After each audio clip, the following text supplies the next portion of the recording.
வணக்கம். இப்போ பெண் கல்வி ஊக்குவிப்பு திட்டங்கள் என்னெல்லாம் இருந்ததுன்னு பார்க்கலாம். ஃபஸ்ட்டு கோத்தாரி கல்விக்குழு அவங்க எந்த ஆண்டு சொல்லியிருக்காங்கன்னு பாருங்கள். 1964ஆம் ஆண்டு கோத்தாரி கல்விக்குழு தன் பரிந்துரையில் அனைத்து நிலையிலும் மகளிர் கல்வியை வலியுறுத்தியது. இது கோத்தாரி கல்விக்குழு.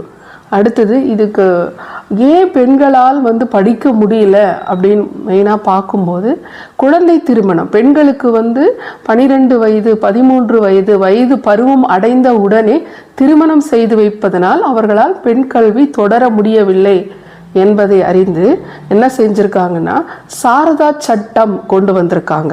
சரிங்களா? பெண் முன்னேற்றத்தின் தடைக்கல்லாய் இருப்பது குழந்தை திருமணம். எனவே அதை தடுக்க 1929ஆம் ஆண்டு சாரதா சட்டம் கொண்டு வரப்பட்டது.